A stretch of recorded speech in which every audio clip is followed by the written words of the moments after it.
आकडा कमी झालेला आहे। आरजेडी 72 वर आलेली आहे तर भाजप 68 जागांवर भाजपनं आता या ठिकाणी आघाडी घेतलेली आहे। भाजप आणि आरजेडी यांच्यामध्ये काटेकी टक्कर। जेडीयू देखील 40 जागांवर पोहोचले। मात्र इथे काँग्रेस डावे यांचे आकडे व्हीआयपी यांचे आकडे मात्र या ठिकाणी वाढताना पाहायला मिळत नाहीयेत। व्हीआयपीचे देखील आकडे या ठिकाणी कमी होताना पाहायला मिळतात। व्हीआयपी देखील फक्त 2 जागांवर या ठिकाणी आघाडीवर आहे तर जेडीयू 40 जागांपर्यंत पोहोचले। भाजप 68 आणि आरजेडी या ठिकाणी 72 जागांवर। तर आता एनडीए 115 जागांवर पोहोचलेली आहे। आणखी 7 जागांची आवश्यकता असेल मॅजिक फिगर गाठण्यासाठी। 68 जागांवर भाजपचे उमेदवार आघाडीवर, 40 जागांवर जेडीयूचे, एलजेपीचे 5 जागांवर उमेदवार आघाडीवर आहेत। तर आघाडी सध्या 86-84 जागांवर आघाडीवर आहे। त्यात आरजेडी 70 जागांवर आघाडीवर आहे। सिवानमधून आरजेडीचे अवध बिहारी चौधरी हे आघाडीवर आहेत। सिवानमधून आता भाजपचे मंगल पांडे हे पिछाडीवर आहेत। तर सिवानमध्ये आरजेडीचा उमेदवार आघाडीवर आहेत। निवडणूक आयोगानुसार भाजप 5 जागांवर पुढे आहे।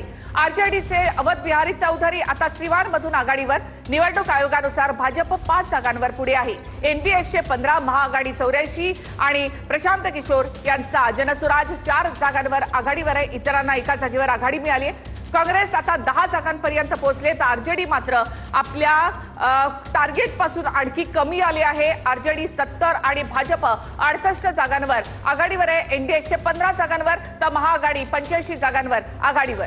बिहारची राजकीय दंगल कोण जिंकणार याकडे आता सगळ्यांचं लक्ष लागलेलं आहे। चित्र काही वेळात स्पष्ट होत आहे। भाजप जर आपण पाहिलं तर 68 जागांवर आघाडीवर आहे आणि आरजेडी राजद हा 70 जागांवर सध्या आघाडीवर असल्याचं पाहायला मिळत आहे। एनडीएचा आकडा बदलतोय। एनडीए 117 जागांवर आघाडीवर आहे तर महाआघाडी 85 जागांवर आघाडीवर आहे। भाजप आणि आरजेडी यांच्यामध्ये सध्या काटेकी टक्कर पाहायला मिळते। भाजप सुद्धा आता 70 जागांवर आणि आरजेडी सुद्धा 70 जागांवर आघाडीवर आहे। जेडीयू 40 आणि काँग्रेस 11 जागांवर आघाडीवर। एनडीए 117 पर्यंत पोहोचले आणि महाआघाडी 86 जागांवर सध्या आघाडीवर। भाजप आणि आरजेडी आता समसमान आपण या ठिकाणी पाहतोय। 70 जागांवर भाजप आघाडीवर तर आरजेडी 70 जागांवर आघाडीवर आहे। मागच्या वेळेला 75 जागा राजानं जिंकलेल्या होत्या आणि त्याखालोखाल भाजप होती। भाजपनं 74 जागा ज्या त्या जिंकलेल्या होत्या 2020च्या निवडणुकीमध्ये। हे चित्र यंदा बदलतं का हे पाहणं महत्त्वाचं असेल।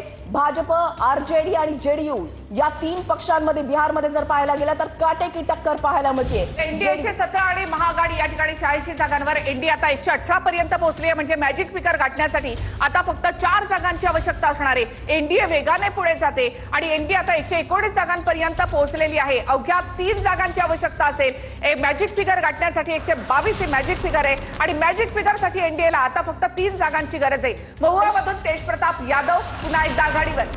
वैशाली जिल्हा हा अत्यंत महत्त्वाचा यादवांसाठी आणि वैशाली जिल्ह्यामधली महुआ हा मतदारसंघ ज्या ठिकाणाहून तेजप्रताप यादव आता आघाडीवर आहेत।